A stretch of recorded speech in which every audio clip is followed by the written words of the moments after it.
हित का, कि हम जो कर रहे हैं वो सही है, वो भी तो पता होना चाहिए। तो इससे रिलेटेड एक आज कथा हम लोग लेंगे श्रीमद् भागवतम से, इसका नाम है गजेंद्र मोक्ष। तो ये गजेंद्र मोक्षम स्टोरी जो है, स्टोरी नहीं इतिहास है, तो ये आता है 8वां स्कंद में, 8th कैंटो में श्रीमद् भागवतम का। तो श्रीमद् भागवतम के बारे में आप लोग को पता होगा, जैसे भगवत गीता अलग है और श्रीमद् भागवतम अलग है। भगवत गीता क्या है? मतलब प्रिलिमिनरी स्टडी है। अगर जैसे भगवत गीता है, उसके बाद भागवतम है, फिर चैतन्य चरितमृत है। तो भागवतम 18 स्कंद में होता है, सॉरी 12 स्कंद में होता है, और उसमें बहुत सारे भगवान और भगवान के भक्तों का लीला दिया हुआ है। तो उसमें से हम लोग एक आज हम लोग जो पढ़ेंगे या श्रवण करेंगे, जिसको बोलते हैं गजेंद्र मोक्ष। तो ये फोटो आप लोगों को दिख रहा है स्क्रीन पे। तो गजेंद्र, इनका गजेंद्री इनका स्टोरी है। ये इस जो कथा से हम लोग को ये ज्ञान मिलता है कि भगवान के लिए अगर हम थोड़ी सी भी भक्ति करें, तो उसका फल बहुत बड़ा होता है। फल नहीं बोलना चाहिए, उसका क्या बोले, उसका जो प्रयोजन है वो बहुत बड़ा होता है। थोड़ा सा भी किया हुआ भक्ति भगवान याद रखते हैं। स्वल्पम अपि अस्य धर्मस्य त्रायते महतो भयात्, कृष्णा बोल रहे हैं भगवत गीता में। अगर थोड़ा सा भी भक्ति कोई कर ले, तो भी उसका जीवन सफल हो सकता है, और भगवान उसको याद रखते हैं हमेशा। कृष्णा हमेशा याद रखते हैं, और वो भले हम लोग भूल जाए, जैसे हम भूल जाए, लेकिन भगवान नहीं भूलते हैं। तो ये स्टोरी, ये जो कथा है, उसको ही दर्शाने के लिए बताया गया है श्रीमद् भागवतम में। सुखदेव गोस्वामी इसको बता रहे हैं परीक्षित महाराज को। तो गजेंद्र नाम का एक हाथी था, हाथी नहीं, राजा। गज और इंद्र मिलकर बनता है गजेंद्र, ठीक है। तो गज गज का मतलब होता है हाथी, और इंद्र का मतलब होता है राजा। तो हाथियों का जो राजा है उसका नाम है गजेंद्र। तो ये स्टोरी मतलब ये जो कथा है यहाँ का नहीं है, मतलब हमारे ये जो पृथ्वी लोक का नहीं है, ये स्वर्ग लोक का है। तो अच्छा। स्वर्ग लोक में एक त्रिकूट पर्वत है। त्रिकूट पर्वत का मतलब क्यों है? क्योंकि तीन, त्रि मतलब तीन, और कूट मतलब उसका चोटी है। तीन ऐसा ऐसा चोटी है, जो एक पूरा स्वर्ण सोना से बना हुआ है, एक चोटी, एक पूरा चांदी का है, और एक पूरा हीरा से बना हुआ है। मतलब ऐसा अ, ऐसा कॉस्टली स्वर्गलोक में है। और उसका हाइट जो बताया गया है त्रिकूट पर्वत का, वो बताया गया है 80,000, 10,000 योजन। 10,000 योजन मतलब 8,000, 80,000 मील के बराबर है। मतलब सोचिए 1 लाख किलोमीटर से भी ऊपर। यहाँ पे सबसे ऊंचा चोटी कौन सा है, कोई बता सकते हैं इस पृथ्वी माउंट पे? एवरेस्ट। और उसका हाइट कितना है? आठ 8,850। 8,848। हाँ, तो सोचिए कितना हुआ, 8 किलोमीटर। तो स्वर्गलोक पे जो ये त्रिकूट पर्वत है, इसका हाइट है 1 लाख किलोमीटर से भी ज्यादा। बाप रे। तो ये बताया गया है। तो वो जो पर्वत है, वो वहाँ पे देवी देवता लोग घूमने के लिए जाते हैं। तो उनका जैसे यहाँ भी बहुत लोगों को इच्छा होता है कि यहाँ घूमे, वहाँ घूमे, हाइकिंग पे जाए, ट्रैकिंग पे जाए, फलाना ढिमाका, बहुत सारा ये रहता है इच्छा है। तो वहाँ देवी देवताओं को भी ऐसा ही इच्छा है, घूमने के लिए जाते हैं, पार्क के जैसा है। तो इसके बगल में एक बहुत बड़ा सरोवर है। ये त्रिकूट पर्वत के बगल में बहुत बड़ा सरोवर है। तो ये जो गजेंद्र है, ये अपना पूरा जॉइंट फैमिली लेके, मतलब चाचा, मामा, फूफा, भतीजा, सबको लेके नहाने के लिए जाता था ये सरोवर में, आप जो फोटो पे देख रहे हैं स्क्रीन में।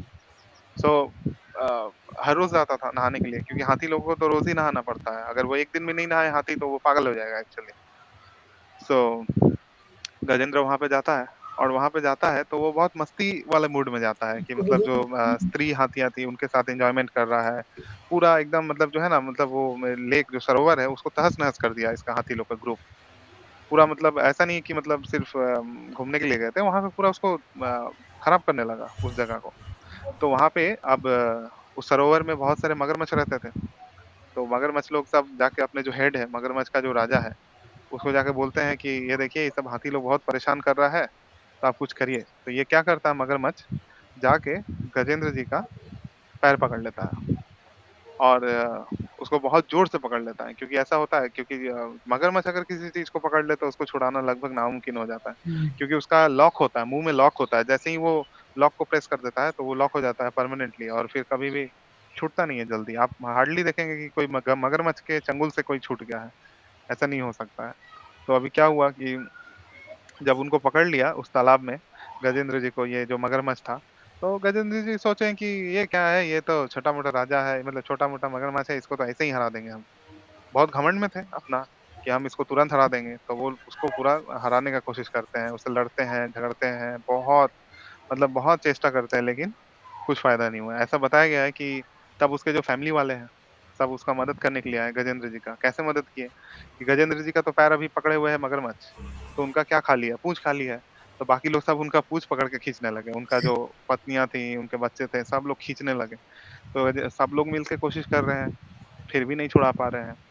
तो इससे ये शिक्षा मिलता है कि जैसे हम लोग सोचते हैं ना कि हमें इस जीवन में, इस मनुष्य शरीर में हमको मेरा कोई रिलेटिव, आत्मीय-स्वजन कोई हमें बचा लेगा। तो ये समझना पूरी तरह से भूल धारणा है।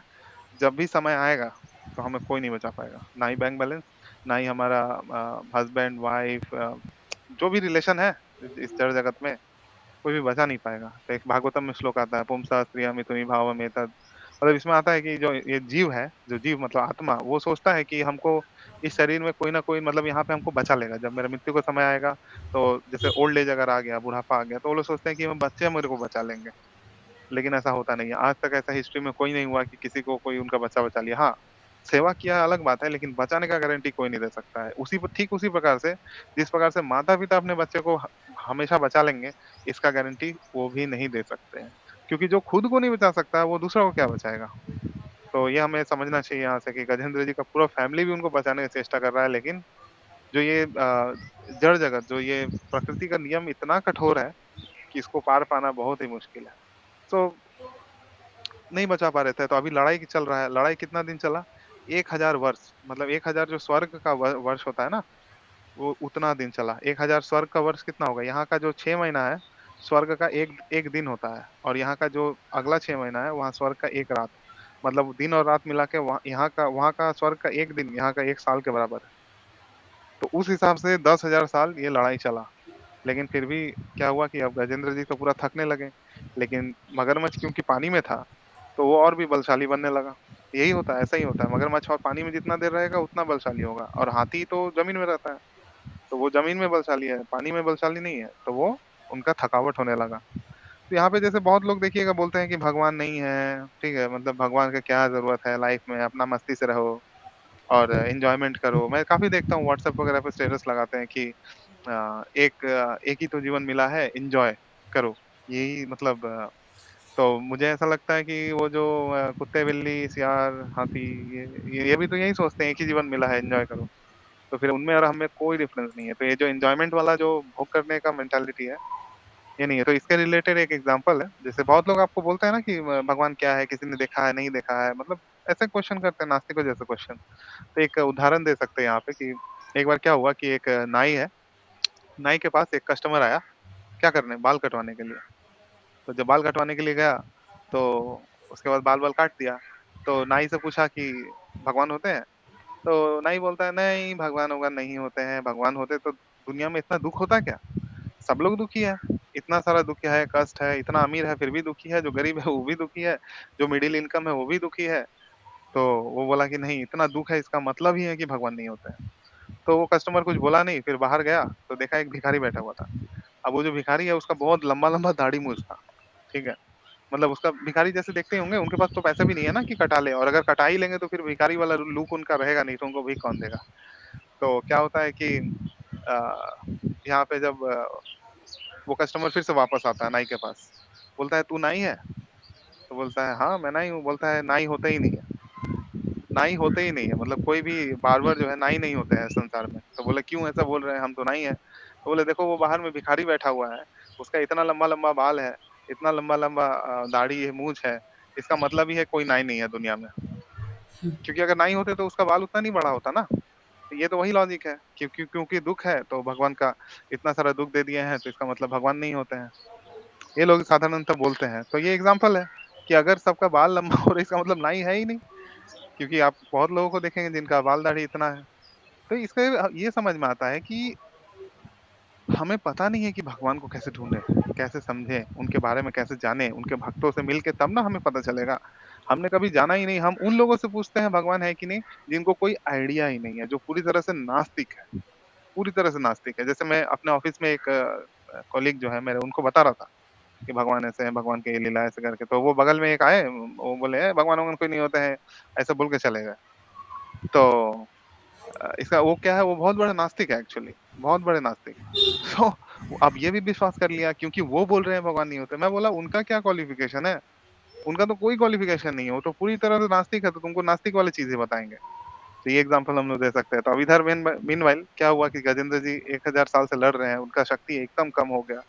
तो कम होते होते गजेंद्र जी को ये समझ में आ गया कि अब मेरा जितने रिलेटिव्स है वो हमको नहीं बचा पा रहे हैं, और हम भी खुद को नहीं बचा पा रहे हैं। अब मेरा अंत समय आ गया है, बहुत ही निकट है। तो गजेंद्र जी जब ऐसा सोचते हैं, तो अचानक से उनको याद आता है प्रेयर्स, बहुत सारा प्रार्थना जो वो अपने पिछले जन्म में किया करते थे भगवान के लिए, उनको तुरंत याद आ जाता है। क्योंकि जब बहुत विकट विकट स्थिति में रहते हैं ना हम लोग, जब मृत्यु उत्यु का टाइम रहता है, तो हमें ऑलमोस्ट समझ में आने लगता है कि हम पिछले जन्म में क्या थे नहीं थे, तो वो हमें एक बार रियलाइजेशन दिया जाता है। तो उनको याद आ गया। जैसे ही उनको याद आया, तो वो क्या किए कि वेद से, क्योंकि भगवान का स्तुति वेद से किया जाता है, शास्त्रों से किया जाता है। अपने मन से हम लोग प्रेयर्स कर सकते हैं, प्रार्थना कर सकते हैं, लेकिन एक्चुअली हमें क्या करना चाहिए, जो बड़े बड़े भक्तों ने किए हैं भगवान के लिए प्रेयर, वो देख के समझ के हम लोगों को भगवान से प्रार्थना करना चाहिए। तब भगवान बहुत खुश हो जाते हैं। भगवान बहुत खुश होते हैं, तो फिर क्या, क्या है, भगवान खुश होंगे तो मतलब हमारा प्रेयर सक्सेसफुल है। कुछ क्वेश्चन है क्या? नहीं प्रभु, लैंग्वेज की मतलब हिंदी वो में। याद आया अच्छा। तो एक चीज ऐड करना चाह रहे थे। क्या? जैसे आप ये बोल रहे थे ना कि प्रेयर्स वेद से किया जाता है। हम्म। जैसे हम लोग अगर प्रेयर्स करना भी चाहेंगे ना, तो हम्म। भगवान को बोलेंगे भगवान आप तो इतने सुंदर है, आप इतने हम्म। बलशाली है, बस उसके बाद खत्म कहानी। 2 मिनट हाँ, में।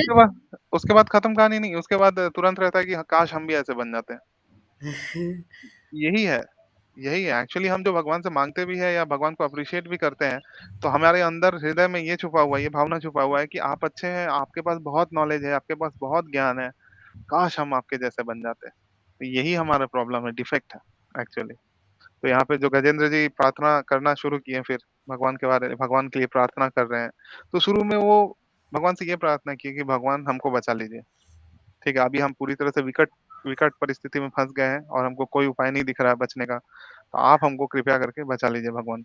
तो कुछ हुआ नहीं, ठीक है। फिर वो बहुत देर तक प्रार्थना करते रहे, फिर भी कुछ नहीं हुआ। फिर फाइनली उन्होंने सोचा कि भगवान से ऐसा प्रार्थना करते हैं कि हम कुछ भी नहीं माँगेंगे भगवान से, कुछ भी नहीं चाहिए हमको भगवान से। तो ऐसा बोला जाता है, ऐसे शास्त्रों में बताया गया है, ऐसे भक्त लोग बोलते हैं कि भगवान से क्या माँगना चाहिए? कुछ भी नहीं माँगना चाहिए एक्चुअली। क्योंकि हमारे लिए जो भी नेसेसरी है, जो भी चीज़ें हमें ज़रूरत है, वो हमारे कर्मों के हिसाब से भगवान ने ऑलरेडी दे दिया है, ऑलरेडी दिया हुआ है। तो हमें भगवान से कुछ भी नहीं माँगना चाहिए। ज़्यादा से ज़्यादा माँग सकते हैं, तो भगवान को भक्ति माँग सकते हैं कि भगवान आप हमें और भी भक्ति दीजिए, भक्तों का संग दीजिए, जो भी चीज़ भक्ति से रिलेटेड है, वो दीजिए। तो इस तरह से हमें माँगना चाहिए। तो क्या हुआ कि अब वो सोचे कि ठीक है, अगर क्या होगा अगर भगवान हमको बचा भी लेंगे आके, तो भी मेरा क्या ही, हम हाथी है, एन्जॉयमेंट कर रहे हैं यहाँ, ठीक है? एक ना एक दिन तो मरना ही है। तो फ़ायदा क्या है? भगवान का आके हमको बचाने से फ़ायदा ही क्या है? हम किस काम आ पाएँगे भगवान का? हम तो कोई काम नहीं आ पाए। तो ये जीवन अगर हम भगवान के लिए कुछ भी नहीं कर पाएँ, तो ये जीवन पूरी तरह से वेस्ट है, वेस्ट ऑफ टाइम। सो गजेंद्र जी के मन में ये प्रेरणा आया कि भगवान को वो प्रार्थना किए कि भगवान अब आप हमको अपना दास बनाइए। आप हमको अपना जो सेवक है बनाइए, हमको और कुछ भी नहीं चाहिए, ठीक है? तो अब और अब आप हमको अपने शरण में ले लीजिए भगवान। तो ऐसा प्रेयर किए वो, और जैसे ही ऐसा प्रेयर किए, बहुत बड़ा जादू हुआ, चमत्कार। भगवान वैकुंठ में बैठे हुए थे, नारायण। और जैसे ही ये सुने कि गजेंद्र जी प्रार्थना कर रहे हैं कि उनके सेवक के रूप में मतलब उनको ले, एक्सेप्ट करे भगवान। सिर्फ ये शुद्ध मन से जब प्रार्थना किए, नारायण दौड़ दिए वहां से। तो लक्ष्मी जी पूछी कि कहाँ जा रहे हैं आप? कुछ भी नहीं बोले, बिना कुछ बोले ही दौड़ गए। और उसके बाद चप्पल भी नहीं पहने भगवान, ऐसा बताया जाता है कि चप्पल भी नहीं पहने, और सीधा दौड़ने लगे वहां से। तो जैसे ही भगवान दौड़ रहे थे, तो उनको गरुड़ जी देखे। तो गरुड़ जी एकदम धीरे-धीरे आ रहे थे। तो एक्चुअली धीरे नहीं, गरुड़ जी का स्पीड जो है ना, लाइट से भी ज़्यादा तेज़ है। इस जो संसार में लाइट से ज़्यादा तेज़ कोई भी नहीं है। गरुड़ जी माइंड के स्पीड से दौड़ते हैं। फिर भी भगवान के लिए वो स्लो आ रहे थे।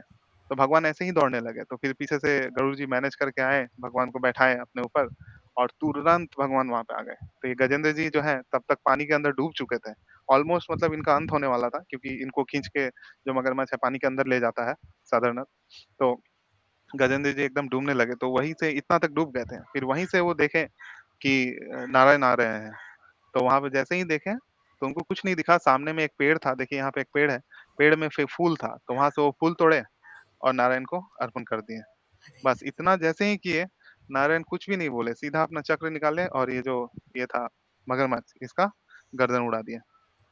तो भगवान देखिए इतने भक्त भक्त अगर उनको शुद्ध शुद्ध रूप से प्रार्थना करे, तो भगवान वेट नहीं करते हैं। इवन देखिए लक्ष्मी जी का भी वेट नहीं किया, वो तो बोल सकते थे ना भगवान की, हम जा रहे हैं, मेरा भक्त बुला रहा है, हो देख के आते हैं, क्या कर रहा है, नहीं कर रहा है, ऐसा नहीं।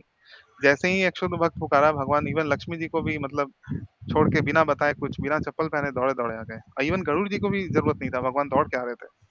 तो इतना मतलब भगवान कृपालु हैं, ये सब एग्ज़ाम्पल से हमें पता चलता है।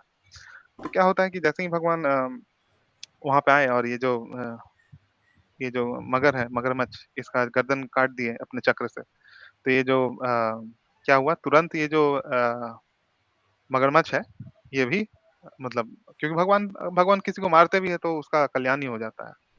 तो इसको भी मोक्ष प्राप्ति हो गया और गजेंद्र जी भी फिर बाद में लिबरेट हो गए और भगवान के साथ 4 4 मतलब 4 हाथ वाला विष्णु शरीर उनको मिला। विष्णु जी के जैसे ही दिखते हैं, जैसे वैकुंठ में जो लोग रहते हैं ना, वो लोग सब भगवान विष्णु का जैसे 4 हाथ है वैसे ही दिखते हैं।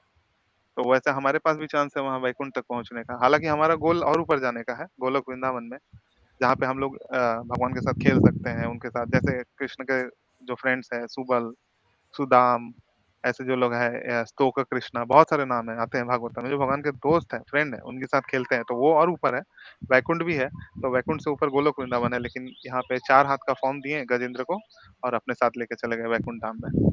तो अभी यहाँ पे परीक्षित महाराज क्योंकि भगवान के भक्त हैं, उनको बहुत जो भी क्वेश्चंस पूछते हैं भगवान सुखदेव गोस्वामी क्योंकि बता रहे हैं ना ये कथा, तो वो बहुत अच्छा क्वेश्चन पूछे कि देखिए जैसे फूल दिए ना, ये तो फूल दिए, तो भगवान जैसे बोलते हैं ना भगवत गीता में, पत्रम पुष्पम फलम तोयम जो में भक्तः प्रयच्छति।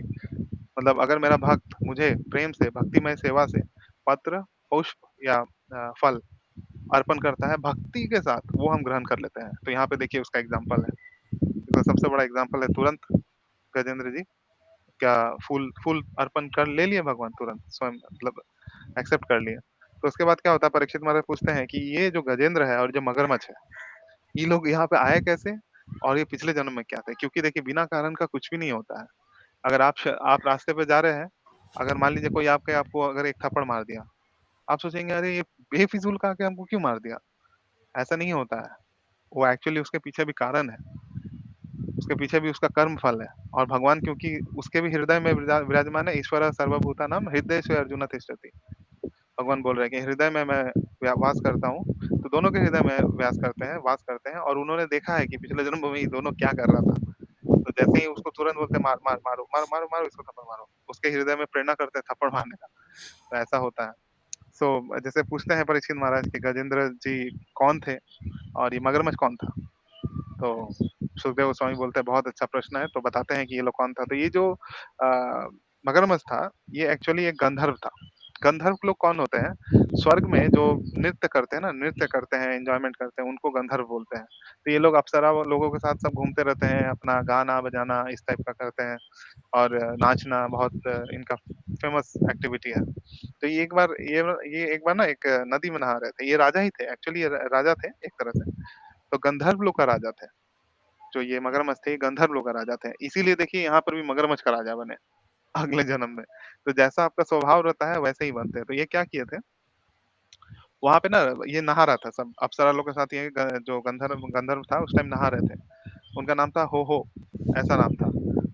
राजा, तो उसके बाद ये जो वहाँ पे एक और बहुत महान ऋषि जिनका नाम है देवल ऋषि, वो भी जो सरोवर है या फिर नदी है उसमें नहा रहे थे। तो ये गंधर्व लोग जो भी थोड़ा ये नाच गाने में रहते हैं ना, उनको थोड़ा एंटरटेनमेंट का बहुत ज़्यादा शौक रहता है कि थोड़ा यहाँ मस्ती मार ले, वहाँ हँसी मज़ाक कर ले, इस टाइप से। तो ये क्या किए ना, ये जो मगरमच्छ था, पहले अपने पिछले जन्म में हो राजा नाम से थे। तो ये क्या किए, पानी के नीचे-नीचे चले गए और जाके जो देवल ऋषि है, उनका पैर खींच के उनको पानी के अंदर गिरा दिए, मस्ती मज़ाक करने के लिए। तो ये जो देवल ऋषि है उनको श्राप दे दिए कि अब तुमको बहुत पानी के अंदर रहने का शौक है ना और दूसरों का पैर पकड़ने का शौक है तुमको बहुत, तो तुम अब मगरमच्छ बनो। अगले जन्म में तुम अब मगरमच्छ बन के रहेगा। तो ऐसा श्राप दिए देवल ऋषि। ये देवल ऋषि का नाम आता है कहीं? कोई बता सकते हैं? अगर कोई बताएँगे तो समझ जाएँगे भगवत गीता पढ़े हैं। देवल ऋषि का नाम आता है एक्चुअली। बताइए वो। देवल ऋषि कौन-कौन भगवत गीता कंप्लीट कर चुके हैं? उनके लिए क्वेश्चन है। अमर कौशिक प्रभु कंप्लीट किए हैं क्या गीता? हरे कृष्णा प्रभु, नहीं किया अभी प्रभु। अच्छा, अच्छा करिए। सो दीप प्रभु, पूजा माता जी, सुरभि माता जी, किसी ने कंप्लीट किया है क्या गीता? तो उसमें आता है देवल ऋषि का नाम। अर्जुन जब बोलते हैं ना भगवान को, जब अपना भगवान को प्रेज़ करते हैं, परम ब्रह्म, परम धाम, पवित्रम परमं भवाम, पुरुषं शाश्वतं दिव्यम आदि देवम अजाम विभु, आहुस्त्वाम ऋषयः सर्वे देवर्षि नारदस्तथा असितो देवलो व्यासा स्वयं चैव ब्रवीषि में। मतलब बोल रहे हैं कि इतने सारे जो ऋषि मुनि, महान-महान ऋषि हैं, नारद मुनि, असित ऋषि, देव असित ऋषि और देवल ऋषि फ्रेंड है। व्यास देव जी, सब लोग आपको भगवान मानते हैं। सब लोग आपको इतना, मतलब अर्जुन सिर्फ़ अपने मुँह से नहीं बोल रहे हैं। वो बोल रहे हैं ये लोग भी आपको भगवान एक्सेप्ट करते हैं। तो ये आता है 10th चैप्टर में भगवद गीता का 12 और 13 नंबर श्लोक। तो वहाँ वो जो देवल ऋषि है यही है। तो उनको श्राप दिए थे इस मगरमच्छ को। तो इसके बाद क्या होता है, और गजेंद्र जी कौन थे? गजेंद्र जी थे इंद्रद्युम्न महाराज। ये भी भगवान के भक्त थे। ये बहुत बड़े राजा थे। उसके बाद इनको लगा कि चलो ठीक है, अभी संन्यास लेते हैं और तपस्या करते हैं भगवान के लिए। तो ये मलेशिया चले गए। ये तमिलनाडु जो राज्य है ना, दक्षिण भारत, इसके राजा थे इंद्रद्युम्न महाराज। तो इंद्रद्युम्न महाराज चले गए मलेशिया वहाँ तपस्या करने। तो आज भी आप देखेंगे मलेशिया में बहुत लोग तमिलियन हैं। तो ये इंद्रद्युम्न महाराज के वंशज हैं ये लोग। तो वहाँ पे चले गए और वहाँ पे तपस्या करके अपना प्रेयर्स वगैरह बोल रहे थे भगवान के लिए, तपस्या कर रहे थे, जप कर रहे थे भगवान के नाम का और भगवान की लीला का, भगवान को बहुत सारा वैदिक मंत्र अर्पण कर रहे थे। तो क्या हुआ, वहाँ पे अगस्त्य ऋषि आते हैं। अगस्त्य ऋषि बहुत बड़े भगवान के भक्त हैं और बहुत बड़े ऋषि हैं एक्चुअली, महर्षि, ऋषि मुनि हैं। तो अगस्त्य ऋषि आए तो ये आँख खोल के देखें, अच्छा अगस्त्य ऋषि आए हैं, कोई नहीं, ये अपना भगवान के लिए प्रेयर्स कंटिन्यू कर रहे हैं। तो क्या हुआ, अगस्त्य ऋषि यहाँ देखे और उनको लगा कि ये क्या है? मतलब भगवान का भक्त आया है और आप भगवान की सेवा में बिज़ी हैं। तुरंत उनको श्राप दिए कि अ, तुम हाथी बनोगे। तुमको बैठे रहने का बहुत शौक है, तुम हाथी बनोगे। ठीक है? तो उसके बाद फिर अगस्त्य मुनि के श्राप से ये हाथी बन जाते हैं या गजेंद्र जी। तो यहाँ पे क्या होता है कि इससे हमें ये सीखने को मिलता है कि भक्त जो है, क्योंकि देखिए जो साधारण लोग हैं, जो भक्ति में नहीं है, जो भक्ति को नहीं समझते हैं, लेकिन खुद भी तो भक्त बोलते हैं, हम शिव जी के भक्त हैं, हम इनके भक्त हैं, फलाना भक्त है, ये वो भक्त है, सब बोलते हैं। लेकिन रूल ये है कि भक्ति केवल विष्णु के लिए हो सकता है। क्योंकि भक्ति में क्या है ना, भक्ति मीन्स क्या होता है, लव, भज अर्थक धातु, भज भज से बनता है भक्ति। तो भक्ति के जहाँ होगा वहां पे प्रेम होगा एक्चुअली। और प्रेम का मतलब क्या है कि ना कुछ मांगना है ना कुछ लेना है, सिर्फ सेवा करना है। लेकिन अगर आप बाकी सारे किसी भी देवी देवता को देखें, आप जनरली मांगने के लिए जाते हैं और देवी देवता भी एक्सपेक्ट एक्सपेक्ट करते हैं कि आप उनको कुछ देंगे, लेकिन कृष्णा वहां पे कुछ भी एक्सपेक्ट नहीं करते हैं। तो हम लोग जनरली क्या होता है, जो साधारणतः लोग हैं वो लोग थोड़ा सा इंटरेस्टेड भी अगर होते हैं तो वो लोग है भगवान भगवान भगवान भगवान को बहुत ज्यादा ऊपर दर्जा देते हैं। और भक्त लोग को देख के बोलते हैं, भक्त लोग है, ठीक है, ठीक है, क्या है, हम भी भक्त हैं, वो भी भक्त है, इस तरह से बोलते हैं। जो महान महान सन्यासी या फिर बहुत बड़े बड़े लोग आते हैं, जो ऋषि मुनि लोग, उनको देख के बोलते हैं, ठीक है, ऋषि मुनि है, क्या है, हम भी तो बहुत बड़े हैं। इस तरह से अहंकार आ जाता है। एक्चुअली शास्त्रों में ये लिखा हुआ है, अगर भगवान का आरती पूजा हो रहा है और भगवान के बहुत बड़े भक्त आ जाए तो क्या करना चाहिए? ये लिखा गया है कि आरती पूजा को रोक सकते हैं आप। रोक के पहले भक्तों को प्रणाम करना चाहिए। क्योंकि कृष्णा बोल रहे हैं कि देखिए, अगर आप कृष्ण का भक्ति करते हैं, तो गारंटी नहीं है कि हम लोग कृष्ण के धाम वापस जाएँगे, 100% नहीं है। लेकिन अगर कृष्ण के भक्तों का सेवा करते हैं हम, तो 100% गारंटी है कि हमें कोई रोक नहीं सकता है कृष्ण का प्रेम प्राप्त करने से।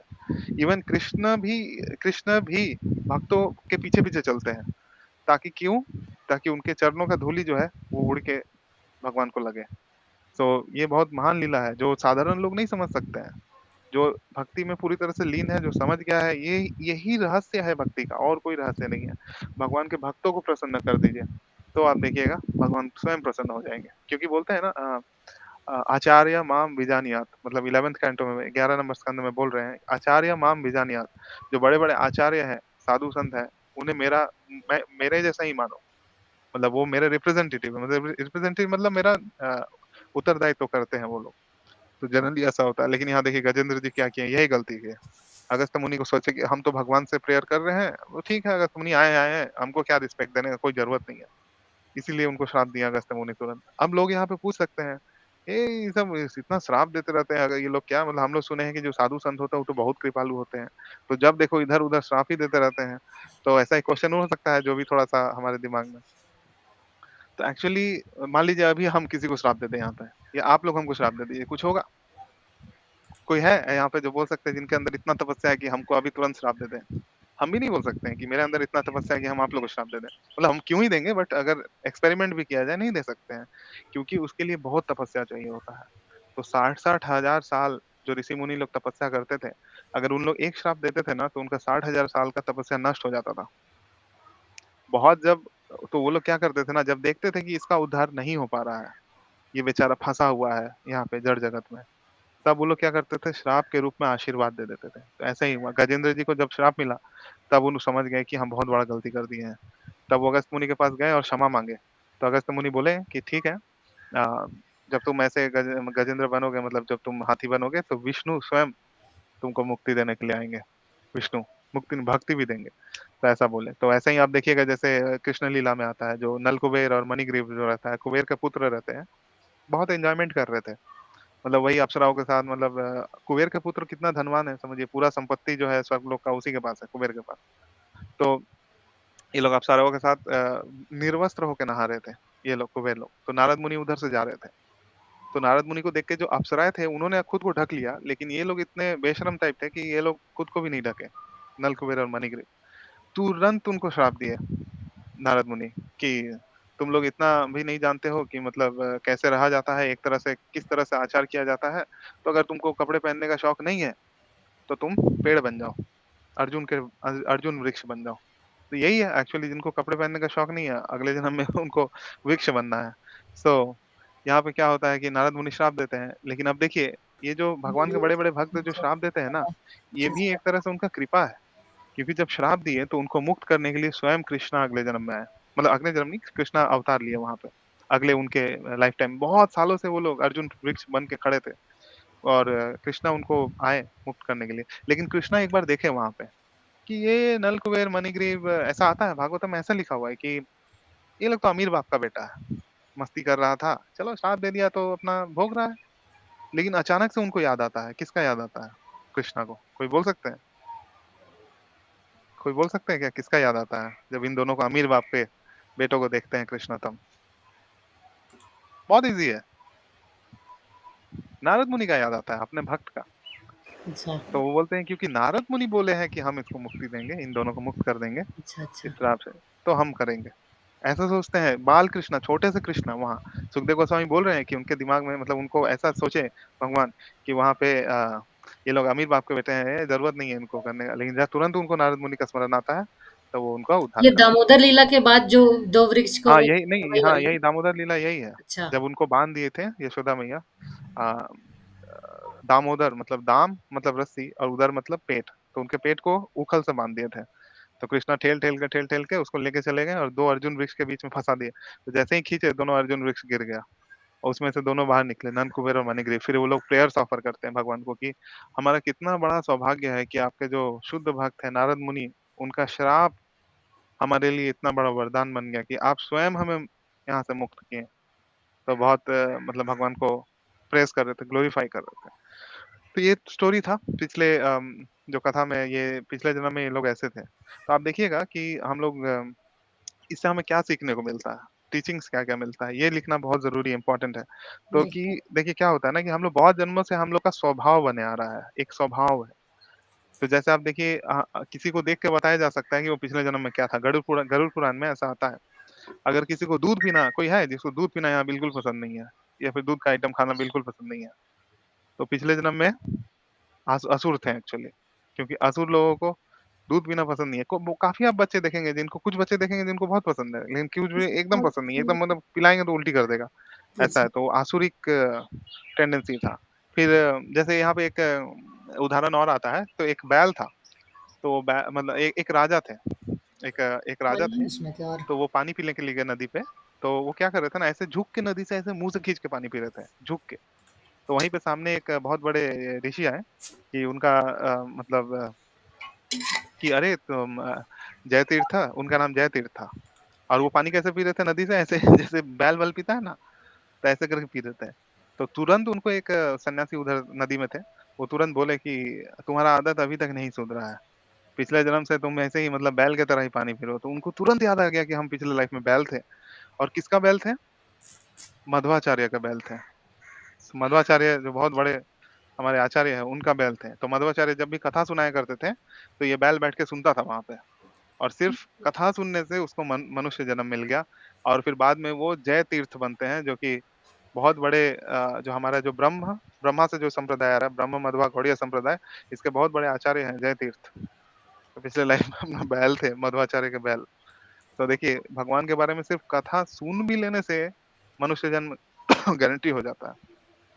अगर शुद्धता से हमने सुन लिया, ध्यान देके, भगवान में रुचि लेके, तो हमें मनुष्य जन्म गारंटीड है। इसीलिए बोलते हैं ना, स्वल्पम अपि यस्य धर्मस्य त्रायते महतो भयात्। थोड़ा-सा भी स्वल्पम, स्वल्प मतलब बहुत थोड़ा-सा। अल्प का मतलब होता है थोड़ा-सा, स्वल्पम का मतलब होता है बहुत थोड़ा-सा देना।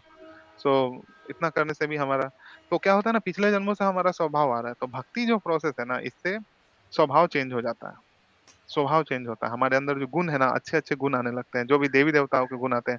एक श्लोक है यस्यस्या भक्तिर्भगवती अकिंचन तत्र गुण समासते सुराः।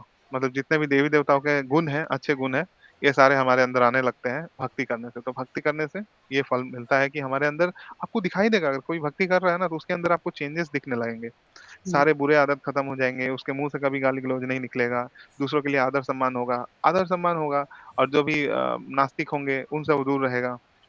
तो इस तरह के काफ़ी चीज़ें देखने को आपको आपको मिलेंगे कि ये हाँ, दूर से देख के ही कोई समझ जाए कि हाँ, ये भक्ति लाइन में है, क्योंकि इसके अंदर से सारे अच्छे गुण निकल रहे हैं। तो हमारा ये, अगर हमने स्वभाव हमारा नहीं बदल रहा, हम 16 माला भी कर रहे हैं, सब कुछ कर रहे हैं, बुक्स पढ़ रहे हैं, कथा सुन रहे हैं, लेकिन हमारा स्वभाव वही का वही रह रहा है, तो फिर कोई फ़ायदा नहीं हो रहा है। हमारा हमारा स्वभाव बदलना चाहिए। सेकंड क्या है ना, गजेंद्र जी पानी में चले गए थे। तो यहाँ से हम लोग को 2 शिक्षा मिलता है। तो गजेंद्र जी पानी में कहाँ थे? पानी में वो बहुत वीक हो गए थे, वीक।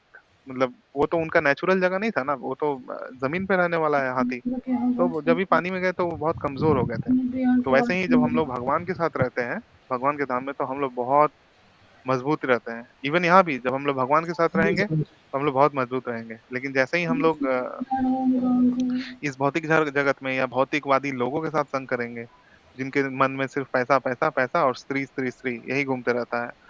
तो फिर क्या होगा, हमें तुरंत माया पकड़ लेगा, क्योंकि हम उस वीक पोज़ीशन में आ जाते हैं। और सेकंड स्थिति ये है कि हम लोगों को ध्यान रखना चाहिए कि एक भक्त जो है, किसके साथ संग करता है, किसके साथ संग नहीं करता है, किनको रिस्पेक्ट देता है, किनसे दूर रहता है, ये सब हम लोग को पता होना चाहिए। नहीं तो जैसे ही अगर हम वो वीक ज़ोन में चले जाएँगे, तो हम कमज़ोर होके गिरेंगे। गिरेंगे और फिर भक्ति भी छूट जाएगा और इस जन्म से, मतलब जन्म मृत्यु से निकलने का सारा होप्स हमारा खत्म हो जाएगा। और थर्ड चीज़ ये सीखने को मिलता है कि भगवान से माँगना, कोई भौतिक चीज़ें नहीं माँगना चाहिए। क्योंकि अगर हम बार-बार कुछ-कुछ माँग रहे हैं ना, तो भगवान वो नहीं देते हैं एक्चुअली। क्यों? क्योंकि यहाँ पे चैतन्य महाप्रभु बोल रहे हैं चैतन्य चैतन्यामृत में कि मेरा ये जो लोग हैं, ये हमसे ये माँगते रहते हैं। तो वो लोग तो मूर्ख हैं। वो लोग हमसे विश माँग रहे हैं। जैसे मान लीजिए कि दीप प्रभु या फिर आप लोगों से हम विश माँगे, लो भाई हमको थोड़ा-सा विश दे दो, थोड़ा-सा दे दो, थोड़ा-सा ज़हर दे दो। कोई यहाँ पे देगा हमको? नहीं देगा ना। तो उसी तरह जो भगवान से हम लोग माँग रहे हैं, सब विषयी, इसीलिए इसको विषयी बोलते हैं ना। इंद्र तृप्ति की जो चीज़ें हैं, ये जो हम माँग रहे हैं भगवान से बार-बार, ये सच एक्चुअली में विष पॉइज़न के समान है। बहुत जानिया ज़्यादा। सुनिया विष खाइनु, वहाँ बोल रहे हैं। मनुष्य जन्म पाइया राधा कृष्ण नाम भजिया, जानिया सुनिया विष खाइनु। मतलब जानबूझ के हम भगवान का सेवा नहीं किए, राधा कृष्ण का गुणगान नहीं किए और विष पान कर रहे हैं। ये विषयी चीज़ों को लेके ये लाओ, वो लाओ, ये लाओ, वो लाओ, हमारा भूख खत्म ही नहीं होता है। तो हमें नहीं माँगना चाहिए। लेकिन हाँ, अगर हम नहीं माँगे, तो भगवान बहुत प्रसन्न होते हैं और हमें वो सारी चीज़ें दे देते हैं, जो हमें हमें चाहिए। भगवान हमारे हम जानते हैं हमारे लिए क्या अच्छा है, हमारे लिए क्या अच्छा नहीं है। तो स्पेसिफिकली भगवान ये दे दीजिए, भगवान वो दे दीजिए, प ₹11 देंगे, ₹21 देंगे, इससे ज़्यादा तो कोई देते भी नहीं है। सो ये नहीं माँगना चाहिए एक्चुअली, क्योंकि जब अगर हम नहीं मानते हैं, तो भगवान हमें उससे भी ज़्यादा कीमती चीज़, जो कि भगवान की भक्ति है, वो नहीं देते। जैसे हनुमान जी, देखिए हनुमान जी के पास, आपके पास कोई भी एग्ज़ाम्पल है रामायण में कि हनुमान जी जाके भगवान राम से कुछ माँगे? कोई यहाँ बता सकते हैं? कि हनुमान जी एक बार भी जाके कुछ मांगे कि हमको ये सिद्धि दे दीजिए, वो सिद्धि दे दीजिए, हमको हवा में उड़ना है, हमको ये करना है, हमको वहां घूमने जाना है, हमको टिकट का पैसा दे दीजिए, कुछ नहीं। वो क्या करते हैं, हमेशा भगवान राम को कुछ दे रहे थे। आप देखिए हर जगह हनुमान जी कुछ ना कुछ दे रहे हैं या फिर भगवान को ग्लोरीफाई कर रहे हैं। ग्लोरीफाई मतलब उनका भगवान की प्रशंसा कर रहे हैं। तो ऐसा भक्त गुणगान। होना चाहिए, भक्ति इसी को बोलते हैं। सो आप कोई भी भगवान का भक्त आप देखिए, जो भी और जो लोग मांगे भी, जैसे ध्रुव महाराज का स्टोरी बताए थे, कथा जो पिछले, वो ध्रुव महाराज एक्चुअली कुछ मांगने के लिए गए थे, लेकिन जब वो भगवान से मिलते हैं, भगवान उनको शंख उनके अपने उनके सिर में लगाते हैं, तो वो क्या बोलते हैं कि भगवान, हम इतने बड़े मूर्ख हैं कि आपके पास आके हम कांच का टुकड़ा मांगने के लिए आए थे। मतलब वो क्या मांगने गए थे, राज्य मांगने गए थे, ब्रह्मा से भी बड़ा राज्य। तो बोलते हैं कांच का टुकड़ा, और कांच का टुकड़ा से क्या होता है, कोई बता सकते हैं? अगर कांच का टुकड़ा को हम हाथ में लेके ऐसे चुभता घूमें, है, कटेगा और हाथ कट जाएगा। एग्जैक्टली वही चैतन्य महाप्रभु बोल रहे हैं कि वो लोग तो मूर्ख है जो हमसे मांगते हैं, लेकिन हम जानते हैं ना उसके लिए क्या अच्छा है नहीं है, इसीलिए हम उसको नहीं देते हैं। लेकिन अगर कुछ चाहिए उसके लिए अच्छा है, और वो उसको लेके बिना अहंकारी हुए रह सकता था, उसको दे देते हैं। जैसे देखिए ध्रुव महाराज, वो जानते थे अहंकारी नहीं होंगे, इसलिए भगवान उनको दे दिए राज्य वैसा। प्रहलाद महाराज को दिए, युधिष्ठिर महाराज को सारा मतलब इस पूरा पृथ्वी लोक का राजा बना दिए, जबकि युधिष्ठिर महाराज को नहीं चाहिए था उनको, फिर भी। तो ये हमें सीखने को मिलता है कि अ, भगवान का नाम लेते ही, यहाँ पे देखिए गजेंद्र जी भगवान का जब नाम लिए, भगवान के बारे में भगवान को प्रेयर किए, भगवान का नाम लिया एक्चुअली। जब ये भी एक कथा था कि जो वो ना बहुत सारा प्रार्थना ऐसे बोल रहे थे कि जिसमें किसी का नाम मेंशन नहीं था। तो सब देवी देवता सोच रहे थे हमको बुलाएगा, हमको बुलाएगा, हमको बुलाएगा, नहीं। जैसे ही वो भगवान विष्णु का नाम लिया, तस्मै मतलब वहां पे आता है नारायण का, तुरंत नारायण आया वहां। तो इससे हमें ये सीखने को मिलता है। तो ये कथा यही समाप्त होता है। अगर आप लोगों को कोई प्रश्न है, कुछ सजेशन है, कंप्लेंट है, तो वो बता सकते हैं। क्या बोले, कुछ डेमी ऐड गॉड्स को करना है वो भी बता सकते बोल हैं। रहे थे कि हमको बुलाएगा। क्वेश्चन आंसर पूछ सकते हैं, काफी समय है हमारे पास, ऑलमोस्ट 20-25-20 जब मन मिनट की है। बोल रहे तो तो आज उसमें जल्दी नाम खत्म नहीं हो गया ये। कई ये बहुत अनपढ़ बहुत मन तो इंपॉर्टेंट है, बहुत इसलिए इंटरेस्टिंग है। नहीं जब इसको पढ़ेंगे ना हम लोग हम लोग भागवत में, सोच रहे कि और हमको 8वां स्कंद है, अगर किसी के पास भागवतम है, 8वां स्कंद खोल के सेकंड, थर्ड और फोर्थ चैप्टर, चैप्टर भी बता दिया हम। सेकंड, थर्ड, फोर्थ चैप्टर, उसमें मिलेगा ये गजेंद्र मोक्ष का कथा। बहुत ही प्यूरिफाई करने वाला कथा है, जब भी हम लोग इसको याद करके रख सकते हैं। ऐसी ही कथा प्रभु जी बिहार में है। बिहार के हाजीपुर में मंदिर है कौनहारा घाट। वहां पे अच्छा, गज और गधा की लड़ाई हुई थी और विष्णु भगवान चक्र से काटे थे सिर। नहीं तो वो बिहार का कथा नहीं है ये, मतलब एक्चुअल कथा है गजेंद्र जी का। वो नहीं उनको तो सुनाते हैं एक्चुअली वो लोग। हाजीपुर में कौनहारा घाट में है ऐसा मंदिर। हाँ, तो इसको दिखाने के लिए बनाए हैं, मतलब यहाँ नहीं हुआ था ये घटना। मैं जैसे बोला ना, स्वर्ग में हुआ था ये घटना। हुआ था कौनहारा घाट में। अगर हुआ होगा तो मुझे तो नहीं पता, लेकिन यहाँ पे तो मुश्किल ही है होना। इस नदी का नाम अच्छा, क्या है प्रभु जी, जहाँ घटना हुआ था? ये नदी नहीं है, ये झील है। झील है। क्या नाम है इसका? नंदन कानन गार्डन में, ये झील का नाम मुझे ठीक नहीं पता है, लेकिन नंदन कानन गार्डन बोलते हैं इसको। चित्रकूट पर्वत है, उसके बगल में ये झील है छोटा सा, यहाँ अच्छा, घूमने के लिए जाते हैं सब देवी देवता। सो द पॉइंट इज, चलो कहीं हुआ है नहीं हुआ वो तो ठीक है, अच्छी बात है। अगर हुआ है तो फिर भी हमें ये चीज सीखना चाहिए कि इसमें से हम क्या सीख सकते हैं। वो बहुत इंपॉर्टेंट है कि इससे सीखने लायक क्या चीज है, कि हम अपने जीवन में क्या लेके जा सकते हैं, कि भगवान के प्रति कितना श्रद्धा होना चाहिए। भगवान हमें देखिए एक सेकंड में जैसे ही शुद्ध नाम लिए तुरंत हेल्प करने के लिए आ जाते हैं। सेम द्रौपदी के साथ भी सेम केस हुआ, सेम चीज ही हुआ। जब वो हाथ से अपने को साड़ी बचाने की कोशिश कर रहे थे, भगवान नहीं आए, नहीं आए। फिर वो क्या किए, एक हाथ छोड़ के एक हाथ से बचा रहे थे, नहीं आए। फिर फाइनली दांत से पकड़ के साड़ी को बचा रहे थे, नहीं आए। फिर फाइनली जब उन्होंने छोड़ दिया कि हे गोविंद, अब हम आपके शरण में हैं, अब आपको जो करना है करिए, तब इमीडिएटली भगवान वहां आते हैं, तुरंत। तो मेन डिपेंड करता है शरणागति के ऊपर।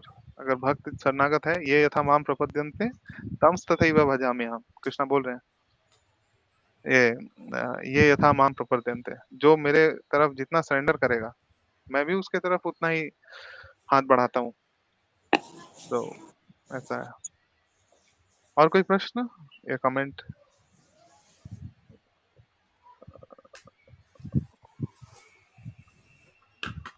क्लास तो बहुत जल्दी खत्म।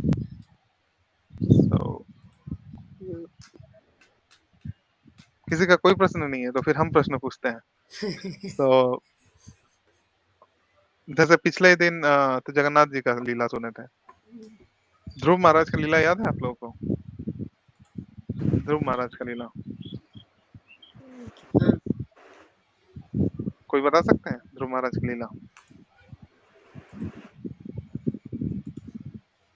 प्रभु नाम तो याद नहीं है एग्जैक्टली, मतलब उनके माता का नाम, पिता का नाम, बट स्टोरी लाइन क्या था वो याद है कि पिता याद का कर लीजिए, उत्तानपाद। नाम उतानपाद और माता सुरुचि और सुनीति। हाँ हम्म। और भाई थे उसके उत्तम। हाँ, उत्तम। और ये दो मौसी कथा भी बता दीजिए।